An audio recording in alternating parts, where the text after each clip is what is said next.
Hello बच्चों। Last class में हम डिस्कस कर रहे थे मल्टीप्लिकेशन ऑफ वेक्टर्स। उसमें हम पढ़ रहे थे सदिशों को गुणा करने के तरीके।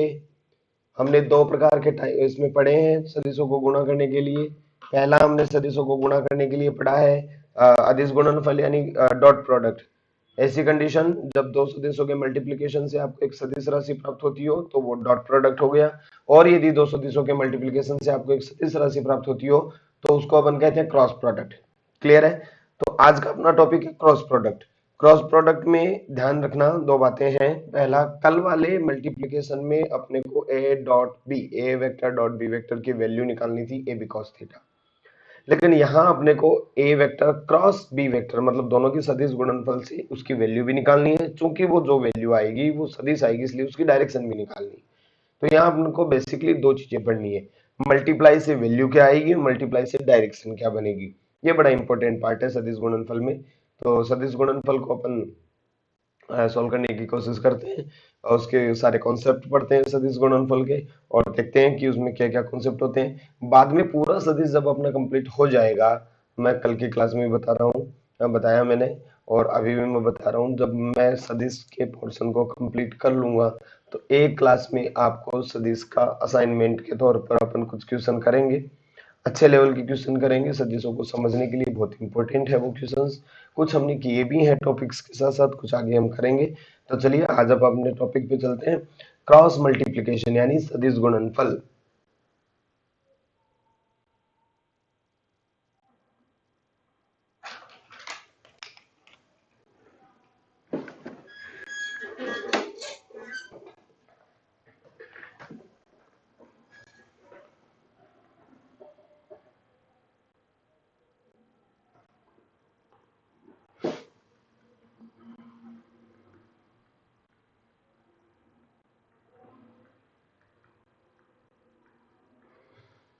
इसी को आप कहते हैं क्रॉस मल्टीप्लिकेशन।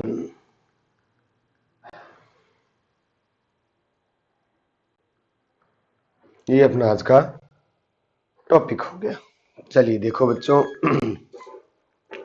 पहला पॉइंट तो इसकी डेफिनेशन पॉइंट टू पॉइंट लिखेंगे अपन। तो पॉइंट नंबर 1 क्या है, इसकी डेफिनेशन क्या है, इसकी डेफिनेशन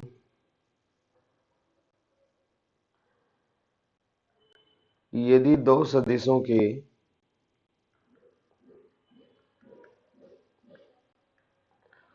गुणनफल के गुणनफल से एक सदिश राशि प्राप्त होती हो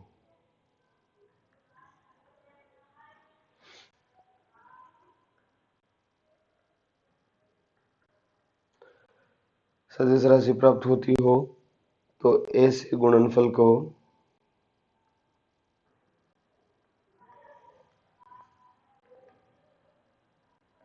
सदिश गुणनफल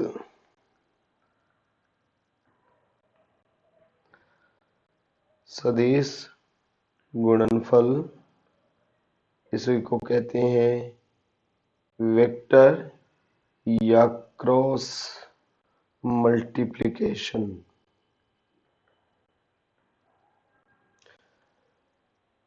कहते हैं। जैसे उसको डॉट प्रोडक्ट कहते थे वैसे इसको क्रॉस मल्टीप्लिकेशन या क्रॉस प्रोडक्ट कहते हैं। ठीक है? देखिए पॉइंट नंबर 2 कैसे निकलता है ये। ए वेक्टर और बी वेक्टर को यदि सदिश गुणनफल करना है, अदिश गुणनफल करना है तो डॉट लगता था ए वेक्टर डॉट बी वेक्टर। और यदि सदिश गुणनफल करना है तो ये लगेगा ए वेक्टर क्रॉस बी वेक्टर और ये वैल्यू आएगी ए बी साइन थीटा। है ना? इसी पॉइंट को अपन यहाँ लिख देते हैं। चलिए याद रखने के लिए इस पॉइंट को पहले लिख लेते हैं।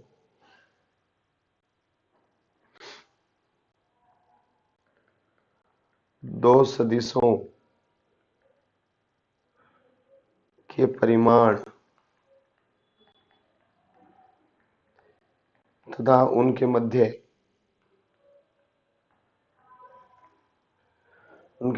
के कोण की ज्या, कोस को कहते हैं कोज्या और साइन को कहते हैं ज्या, कोस कोण की ज्या के गुणनफल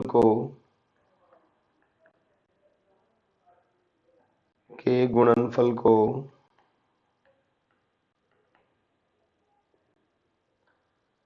सदिश गुणनफल कहते हैं।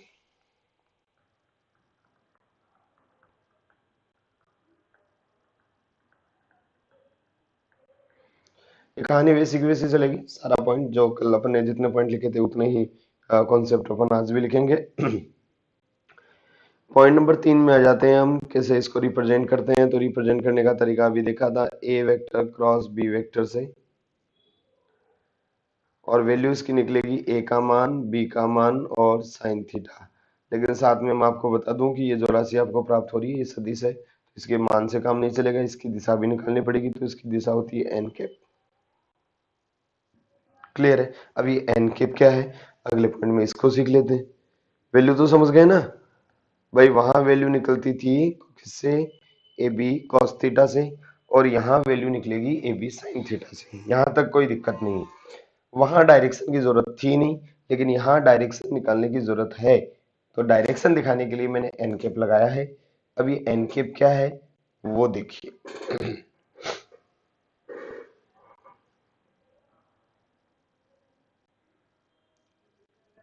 यहां n cap A cross B यानी A vector cross B vector की डायरेक्शन है, जो कि दोनों ए वेक्टर और बी वेक्टर दोनों के परपेंडिकुलर होती है। ये बड़ा इंपॉर्टेंट पार्ट है, ध्यान रखना इसको। मैंने क्या कहा दोबारा सुनिए। मैंने कहा कि यहाँ एन कैप जो है वो ए वेक्टर क्रॉस बी वेक्टर दोनों की डायरेक्शन है, ठीक है, और ये दोनों ए व बी के लंबवत होती है।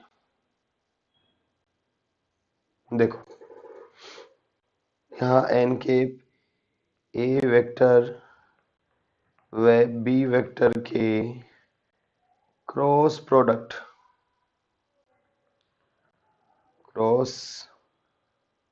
प्रोडक्ट की दिशा है, जो कि ए वेक्टर व बी वेक्टर दोनों के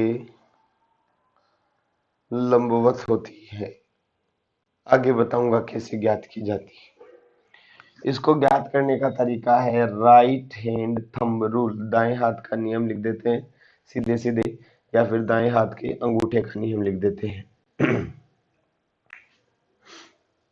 देखो, तो पॉइंट नंबर 5,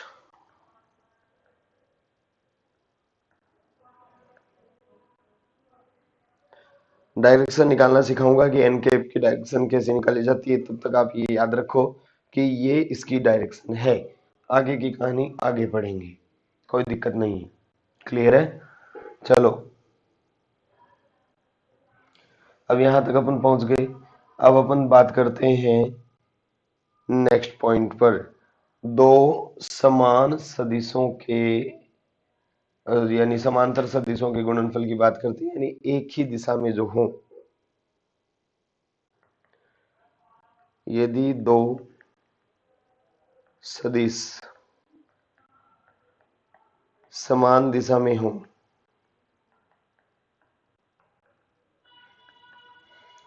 या फिर ये कह दो कि दो सदिश समांतर हो,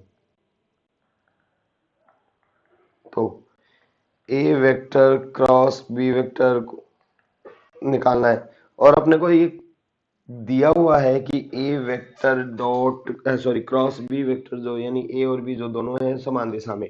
यदि दोनों समान दिशा में है तो हम इसको लिखेंगे ए का मान बी का मान साइन थीटा। समान दिशा में होने का मतलब है थीटा 0 हो गया, तो ए वेक्टर क्रॉस बी वेक्टर बराबर आ जाएगा ए बी साइन 0। साइन 0 की वैल्यू 0 होती है, तो ऐसी कंडीशन में इन दोनों का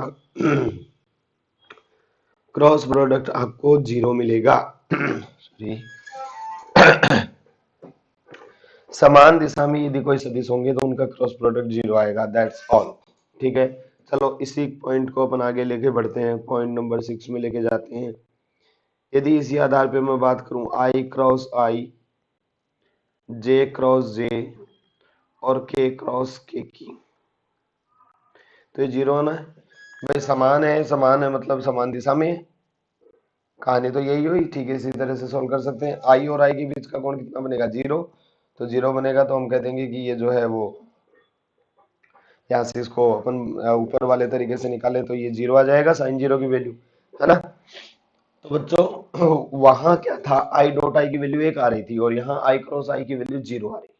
और वहां क्रॉस करते थे ना, आई का जे के साथ, जे का के साथ, के का आई के साथ, तो वो वहां जीरो आ जाता, लेकिन यहाँ जीरो नहीं आएगा, उसको अपन अलग से निकालेंगे। चलो देखो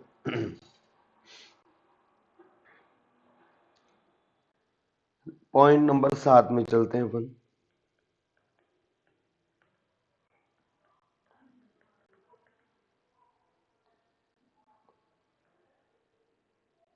लंबवत सदिशों का क्रॉस प्रोडक्ट।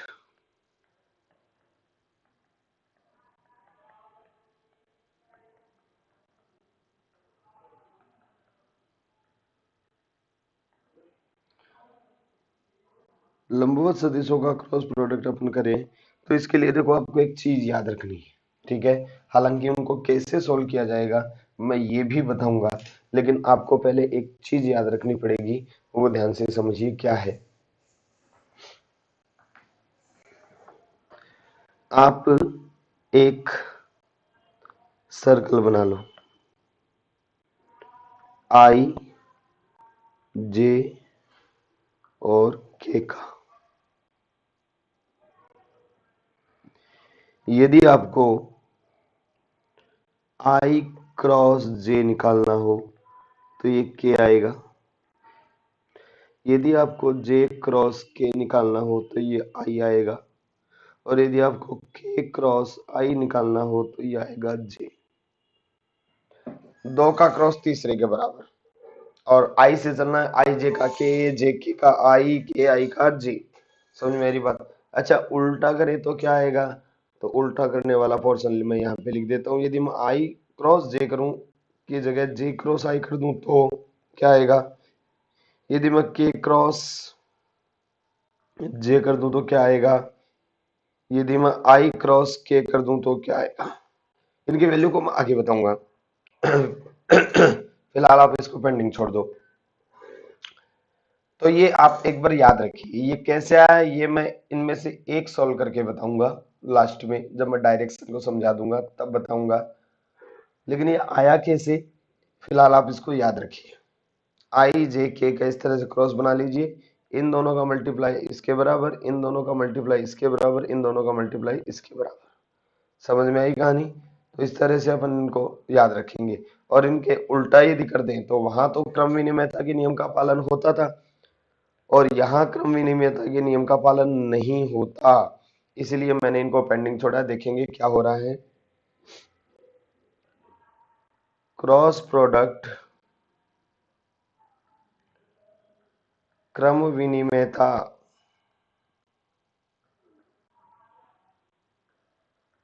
के नियम का पालन नहीं करता। मतलब ये हुआ कि आप A vector cross B vector निकालो या फिर आप B vector cross A vector निकालो, ये दोनों वैल्यू बराबर नहीं आती। समझ में ये बात? वहां आती थी ए डॉट बी बराबर बी डॉट ए था, डॉट प्रोडक्ट क्रम विनिमयता के नियम का पालन करता था, लेकिन क्रॉस प्रोडक्ट क्रम विनिमयता के नियम का पालन नहीं करता। इसीलिए मैं कह रहा हूं कि ए क्रॉस बी बराबर जो है वो बराबर नहीं होगा बी क्रॉस ए के। तो फिर क्या होगा, इसको अपन पॉइंट नंबर 9 में लिख लेते हैं। यदि ये बराबर नहीं होगा तो क्या होगा, तो पॉइंट नंबर 9 ले आते हैं। पॉइंट नंबर 9,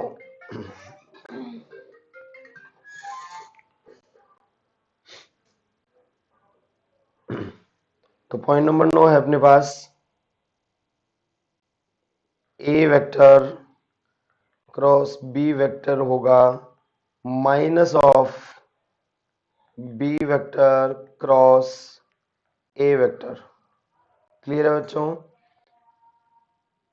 ए वेक्टर क्रॉस बी वेक्टर होगा minus of B vector cross A vector, यानी माइनस का चिन्ह लगेगा, बराबर नहीं होंगे जबकि एक दूसरे के विपरीत होंगे। इसी हिसाब से यदि मैं इसको लिखूं तो देखो आई क्रॉस जे किया तो क्या आया, तो जे क्रॉस आई करूंगा तो क्या आएगा, माइनस का के, उल्टा आएगा, माइनस लग जाएगा ना। ए क्रॉस बी करो जो भी रिजल्ट आए, बी क्रॉस ए करोगे तो एक माइनस का रिजल्ट साथ लेके आएगा। तो जे क्रॉस आई की वैल्यू आएगी माइनस का के क्रॉस जे की वैल्यू आएगी माइनस की आई, और आई क्रॉस जे की वैल्यू आएगी माइनस की जे। क्लियर है बच्चों? अब ये हो गए अपने पास 9 पॉइंट्स सदिशों के क्रॉस मल्टीप्लिकेशन यानी सदिश गुणनफल के कुछ पॉइंट्स हो गए। हमने क्या किया, ए बी साइन थीटा, साथ में एक डायरेक्शन लगेगी, डायरेक्शन को अभी तक हमने सॉल्व नहीं किया है। फिर हम समान दिशा वाले सदिश पे गए कि समान दिशा वाले सदिश का क्रॉस प्रोडक्ट 0 होगा। फिर हम लंबवत वाले पे गए, है ना। फिर हमने इसमें देखा कि क्रम विनिमयता के नियम का पालन नहीं होता। फिर पॉइंट नंबर 9 में देखा कि क्रम विनिमयता का नियम का पालन नहीं होता तो होता क्या है, तो माइनस लग जाता है। ये क्लियर है यहाँ तक की कहानी? ये सब आ जाएगी डायरेक्शन के साथ, सब समझ में आ जाएगा, कोई दिक्कत नहीं। अब इसमें पॉइंट नंबर 10 लास्ट पॉइंट को अपन डिस्कस कर लेते हैं।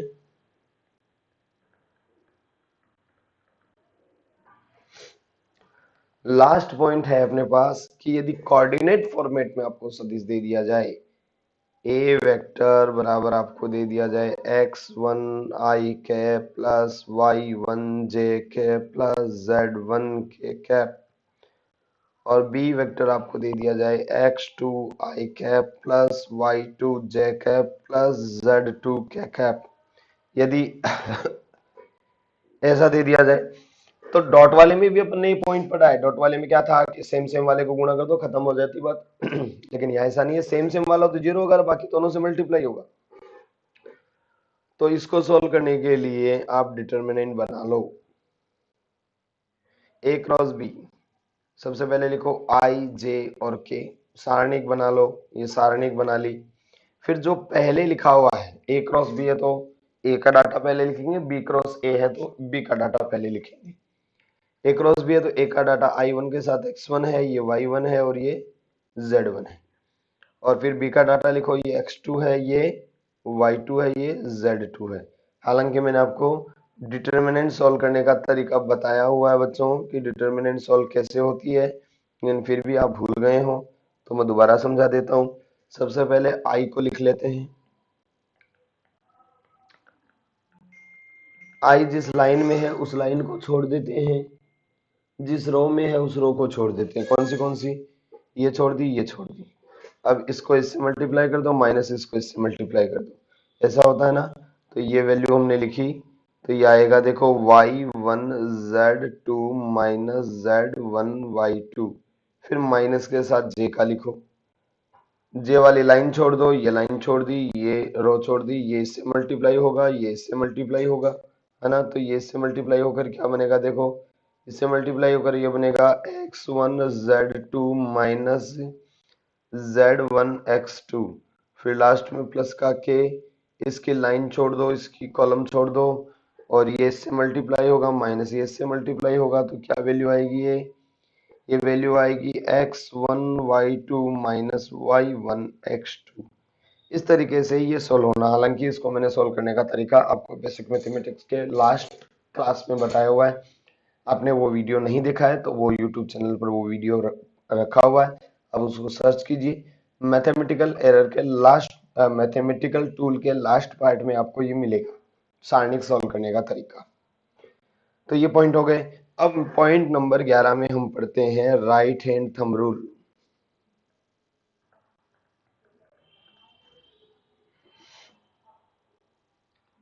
राइट हैंड थंब रूल, दाएं हाथ का नियम या दाएं हाथ के अंगूठे का नियम।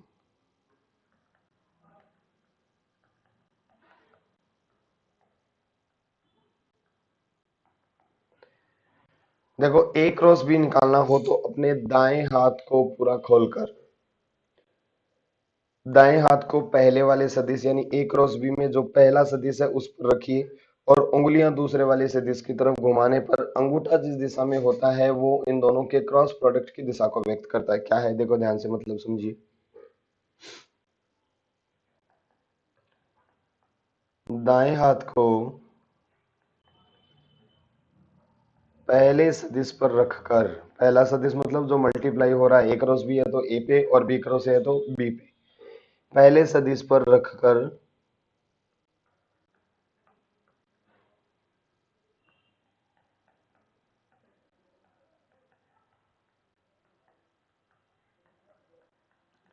अंगुलियों को दूसरे सदिश की ओर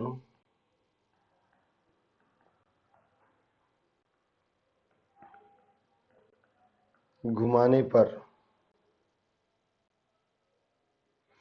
दूसरे सदिश की ओर घुमाने पर अंगूठा जिस दिशा में होता है, या अंगूठा दोनों सदिशों के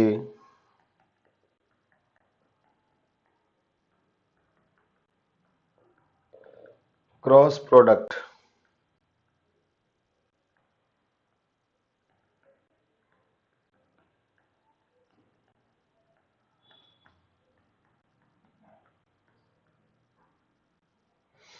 देखो बच्चों, ये कहानी समझ में आई? ये वही है एन कैप जो ऊपर हमने छोड़ा था, है ना, कि भाई एन कैप को किससे निकालेंगे, ये वही वाला पार्ट है।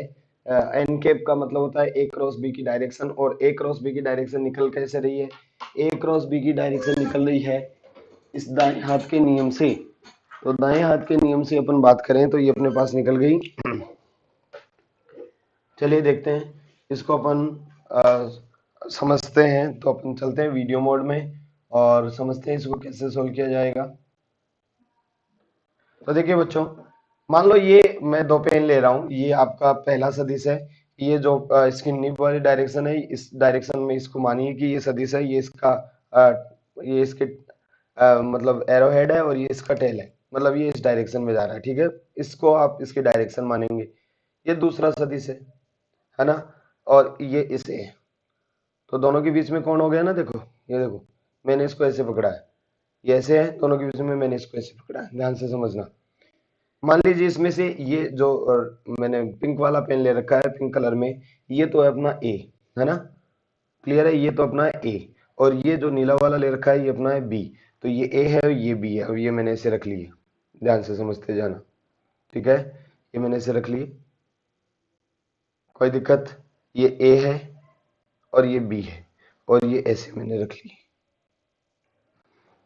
क्लियर? अब ध्यान से देखो, मुझे ए क्रॉस बी निकालना है, तो दाएं हाथ पे गया मैं, दायां हाथ मैंने ए पे रखा, दायां हाथ ए पे रखा, और घुमा दिया किसकी तरफ? बी की तरफ। तो अंगूठा किधर आ रहा है? नीचे की तरफ। तो अंगूठा नीचे की तरफ आ रहा है, तो ये इसकी डायरेक्शन हो गई। बात समझ में आ रही है? देखो, और यदि मुझे बी क्रॉस ए निकालना होता तो मैं दायां हाथ बी पे रखता, इधर घुमाता अंगुलियां दूसरे वाले की तरफ, तो ये किधर आता? ऊपर की तरफ आता, तो मैं कह देता ये इसकी डायरेक्शन है। इतनी बात क्लियर है? दोबारा समझिए मैंने क्या कहा। मैंने कहा कि दो सदिश ले लो, ए क्रॉस बी, आपको वो बने हुए दिखेंगे। अब आपको उसकी डायरेक्शन लेनी है, तो डायरेक्शन लेने का सीधा सीधा नियम है कि अपने दाएं हाथ को खोलकर पहले वाले सदिश पे रख दो, दूसरे वाले सदिश की तरफ उंगलियां घुमा लो, अंगूठा जिधर आएगा, अंगूठा जिधर आएगा वो डायरेक्शन होगी ए क्रॉस बी की या बी क्रॉस ए की। देखिए इसको दोबारा समझ लीजिए, ये अपना पहला सदिश है, ए नाम है इस सदिश का, और ये दूसरा सदिश है, इस सदिश का बी नाम है, क्लियर है? तो ए लिया मैंने और मैंने बी लिया, ठीक है बच्चों? अब चलो मैं इस तरह से आपको दिखा देता हूँ, ये ए है ये बी है। अब आपको कोई कहे कि ए क्रॉस बी निकालो, तो आप अपना दायां हाथ लाएंगे, थोड़ा सा मुझे कैमरे की वजह से अब मेरा अब दायां हाथ ऐसे, चलो बी क्रॉस ए निकाल लेते हैं, ये मेरे लिए इजी है। ये चलो इसको इधर रख लेते हैं, काम खत्म। ये ए है बच्चों, ये बी है, ऐसे दिखा देता हूँ, आपको एग्जैक्ट समझ में आएगा। आपको ए क्रॉस बी निकालना है, क्या निकालना है? ए क्रॉस बी। आप मेरे से सामने बैठे हैं, मैं आपके इधर बैठा हूँ, ध्यान रखना है ये दोनों के बीच में सदिश है, ये ए सदिश है, ये बी सदिश है, और आपको निकालना है ए क्रॉस बी। तो अपना दायां हाथ पहले सदिश पे रखो, ये देखो दायां हाथ मैंने ए पे रखा, अंगुलियां घुमाई मैंने दूसरे वाले की तरफ, तो अंगूठा किधर आ रहा है भाई? ऐसे आता है ना, अंगूठा मेरी तरफ है अभी, तो ए पे रखा, क्रॉस बी की तरफ डायरेक्शन घुमाई, तो अंगूठा मेरी तरफ आ रहा है, तो इन दोनों की जो डायरेक्शन है वो ऐसे मेरी तरफ आ जाएगी। और यदि उल्टा निकालते तो, यदि इस ए क्रॉस बी निकाला, यदि बी क्रॉस ए निकालते तो बी क्रॉस ए निकालते तो ये डायरेक्शन कुछ यूं आती, ऐसे रखते उधर आता तो अंगूठा आपकी तरफ आता, तो उसकी डायरेक्शन ऐसे आपकी तरफ हो जाती। समझ में आ रही बात? क्लियर है? आप इसकी प्रैक्टिस कीजिए। पहले सदिश पे दायां हाथ रखना है, अंगुलियां दूसरे वाले सदिश की तरफ घुमानी है जो दे रखा है, जिधर अंगूठा आएगा वो इन दोनों की डायरेक्शन को व्यक्त करेगा। कहानी समझ में आ रही है बात? ठीक है, चलिए बच्चों, इसको अपन वहां जो है वो इसको कंप्लीट लिख के आते हैं, ए क्रॉस बी की डायरेक्शन।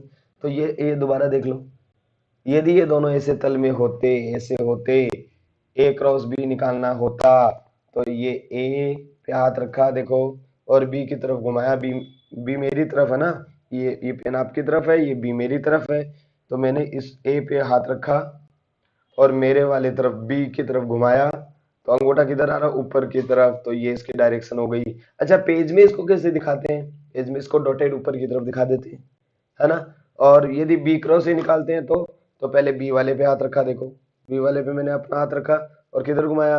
ए की तरफ घुमाया, ए की तरफ घुमाया, तो ये बी क्रॉस ए की डायरेक्शन हो गई। ये ए क्रॉस बी की डायरेक्शन है और ये बी क्रॉस ए की डायरेक्शन है, ये नीचे की तरफ आ जाएगा, तो ये बी क्रॉस ए की डायरेक्शन है। बात समझ में आ रही है? कोई दिक्कत इसमें किसी को? क्लियर है? तो ये दाएं हाथ का अंगूठे का नियम है, राइट हैंड थंब रूल है, या फिर इसको डायरेक्ट जो है वो दाएं हाथ का नियम कह देते हैं।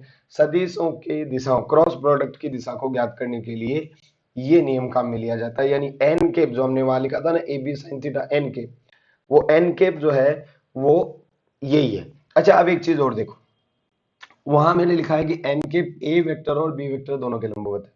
अभी देखो ध्यान से बच्चों, ये आपका ए है और ये बी है, दोनों को पकड़ रखा हमने। हमने ए क्रॉस बी की डायरेक्शन अभी निकाली थी, ए क्रॉस बी ऊपर की तरफ आई थी, उसकी डायरेक्शन को मिला देते। अब मैं एक बार बी वाले को हटा देता हूँ, ये देखो ए के साथ ये 90 डिग्री पर है और बी वाला पीछे की तरफ है, वो आपको दिख नहीं रहा। अब मैं ए को हटा देता हूँ और बी वाला को छोड़ देता हूँ, तो ये देखो इसके साथ भी लंबवत है भाई, दोनों के जॉइंट से जा रहा है ये, है ना। अभी किसी भी डायरेक्शन में है तो लंबवत ही, तो ये देखो बी के भी लंबवत है और ये आपका यहाँ ए था तो ये ए की भी लंबवत है। देखो इस तरह से देखो, ये बी के भी लंबवत है और ए की भी लंबवत है, तो जो एन के पाएगा वो हमेशा ए व बी दोनों के लंबवत आएगा, कोई दिक्कत नहीं। क्लियर है इतनी कहानी? चलिए, तो बच्चों ये हुआ अपना क्रॉस प्रोडक्ट का डायरेक्शन निकालने का तरीका। क्लियर है? अब अपन वापस चलते हैं उसी पॉइंट पर, उसको कंप्लीट लिखते हैं और चलते हैं फिर नेक्स्ट पॉइंट पर। तो ये इसको मैं डिसेबल कर देता हूँ, अपने बोर्ड पे चलते हैं। तो ये अपनी कहानी है क्रॉस प्रोडक्ट। तो ये बच्चों देखो ए है और ये बी है, ये ए वेक्टर है, ये बी वेक्टर है, इन दोनों के बीच का डायरेक्शन हुआ थीटा। अब ध्यान से देखो, A vector cross B vector, तो ए पे हाथ रखो अपना दायां, इमेजिन करोगी ए पे हाथ रखा है, तो आपके सामने ही आपके मोबाइल स्क्रीन पर ए क्रॉस बी लिखा हुआ है ना। तो मोबाइल स्क्रीन पर आपने अपना हाथ ए पे रखा और बी की तरफ घुमाया, तो ध्यान से देखो ये अंगूठा आपकी तरफ आ रहा है, यानी पेज से बाहर की तरफ आ रहा है, मोबाइल की स्क्रीन से बाहर की तरफ आ रहा है। यदि पेज होता तो पेज से बाहर की तरफ आ जाता, बोर्ड होता तो बोर्ड से बाहर की तरफ आ जाता। तो ये बाहर की तरफ को दिखाने के लिए ये काम में ले लेते अपन, ये बाहर की तरफ है, डॉटेड लाइन से दिखा दिया, ये A vector cross B vector है। अच्छा, बी वेक्टर ए क्रॉस निकालना होता तो ध्यान से देखो, पहले अपना दायां हाथ बी पे रखो, अपने मोबाइल की स्क्रीन में एजम्पशन करो कि बी पे अपना दायां हाथ रख लिया और ए की तरफ उंगलियां घुमाने पे देखोगे आपका अंगूठा कंप्यूटर स्क्रीन के सॉरी आपके जो मोबाइल या कंप्यूटर स्क्रीन के अंदर की तरफ जा रहा है। अभी बाहर की तरफ आ रहा था, अब अंदर की तरफ जा रहा है, तो वो बी क्रॉस ए की डायरेक्शन हो गई और वो पेज के अंदर की तरफ है तो उसको अंदर की तरफ दिखा देते हैं। ये डायरेक्शन है B vector cross A vector की। अब ध्यान से देखो, A vector cross B vector इधर है, बी वेक्टर क्रॉस इधर है, दोनों के बीच में कोण कितना है? 180 डिग्री, यानी दोनों विपरीत दिशा में। और सदिशों में विपरीत दिशा का मतलब होता है माइनस, इसीलिए देखो ऊपर वाले पॉइंट में हमने ये लिखा है, देखो ये रहा कि A vector cross B vector और ये B vector cross A vector जो है दोनों एक दूसरे के विपरीत होते हैं, तभी माइनस आए। और यहाँ पे एक प्रूफ भी हो गया कि देखो A vector cross B vector इधर निकलेगा, ये A vector cross B vector निकलेगा और ये B vector cross A vector निकलेगा, तो ये दोनों एक दूसरे के ऑपोजिट डायरेक्शन में, इसका मतलब इस दोनों में जो है वो माइनस के निशान का अंतर है, विपरीत दिशा का मतलब माइनस का निशान। तो ये डायरेक्शन से रिलेटेड कॉन्सेप्ट हो गया, ये सदिशों के क्रॉस मल्टीप्लीकेशन से रिलेटेड कॉन्सेप्ट हो गया। समझ में आई इतनी कहानी? तो क्रॉस मल्टीप्लीकेशन से रिलेटेड हमने कॉन्सेप्ट कर लिया है, और इससे रिलेटेड जो है वो आगे की कहानी हम नेक्स्ट क्लास में पढ़ेंगे बच्चों। कुछ क्वेश्चंस पढ़ेंगे अपन इसके। फिलहाल आज के लिए हम इतना ही पढ़ेंगे।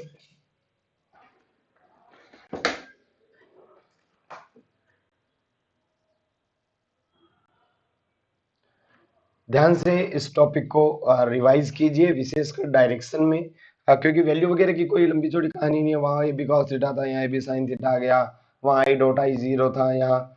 अच्छा एक चीज और, वो आई क्रॉस जे वाला ना, वो थोड़ा सा, आई क्रॉस जे की वैल्यू क्या आई थी, तो ध्यान से देखो, ये एक्स डायरेक्शन है, ये एक्स डायरेक्शन है, ये वाई डायरेक्शन है। दूसरा दे देता हूँ उसको। ये एक्स डायरेक्शन है, ये वाई डायरेक्शन है। इधर तो है आपका आई और इधर आपका जे, इधर आपका आई और इधर आपका जे। वैल्यू तो इन दोनों की देखो क्या आएगी, तो आई आई आई का मान, ए बी साइन थीटा लगा रहा हूं, आई का मान, जे का मान साइन थीटा, तो आई का मान 1, जे का मान 1, साइन थीटा दोनों के बीच में कोण 90 है तो उसका मान 1, तो इसकी वैल्यू तो 1 आएगी, है ना। और डायरेक्शन निकाल लेते हैं। तो ये देखो आई क्रॉस जे निकाल रहे हैं, तो ध्यान से देखो, अपना दायां हाथ मैंने आई पे रखा, ये देखो अभी आई है, इस साइड है, इधर इधर, तो मैंने आई पे अपना दायां हाथ रखा, जे की तरफ घुमाया तो अंगूठा आपकी तरफ आ रहा है, तो आपकी तरफ आ रहा है तो ये वाली डायरेक्शन आ रही है, ये वाली डायरेक्शन आ रही है। और ये वाली डायरेक्शन बच्चों किसकी होती है, जेड की होती है, और जेड की दिशा में क्या होता है, के कैप होता है। इसीलिए हमने आई क्रॉस जे की वैल्यू जो निकाली थी वो क्या निकाली थी, के निकाली थी, के कैप निकाली थी। वैल्यू तो एक आएगी, है ना, वैल्यू तो निकाल दी हमने, वो असल में एक गुणा के कैप है, एक तो उसकी वैल्यू है और के कैप वो एन कैप की जगह डायरेक्शन आई है ना भाई। A B sine theta value, तो A B sine theta value तो एक आएगी, और जो डायरेक्शन है एन कैप, वो एन कैप इसका किधर बन रहा है, इधर बन रहा है, ये आई के, ये के कैप है ना, ये के कैप है। तो ये हमने वहां पे आई क्रॉस जे की वैल्यू क्या सॉल्व की है, के कैप लिखी है। तो उसको एक और अपने को समझना था, बाकी सारे पॉइंट अपन ने पॉइंट टू पॉइंट समझे हैं। डायरेक्शन विशेष ध्यान रखिए, बाकी का पार्ट अपन जो है वो जो भी है वो नेक्स्ट क्लास में डिस्कस करेंगे। आप सदिश का अपन इतना ही पार्ट पढ़ेंगे, बाकी तो अपन सारा सदिश का पढ़ ही चुके हैं। हाँ, सदिश के अपन कुछ क्वेश्चंस जरूर सोल्व करेंगे, और उसके बाद जो है वो अपन फिजिक्स के नेक्स्ट चैप्टर काइनेमेटिक्स में जाएंगे, और वहां से शुरू हो जाएगी मैकेनिक्स। और मैकेनिक्स फिजिक्स का वो पार्ट है जो कंपटीशन एग्जाम में बहुत भर भर के पूछा जाता है, और यदि आपको भविष्य के कंपटीशन एग्जाम के हिसाब से तैयारी करनी है, अच्छे मार्क्स गेन करने हैं, तो आप अभी से अपना फाउंडेशन जो है वो स्ट्रॉन्ग कीजिए। उनको अपन और भी डिटेल में पढ़ेंगे। चलिए आज के लिए इतना ही, बाकी मिलते हैं अपन नेक्स्ट क्लास में।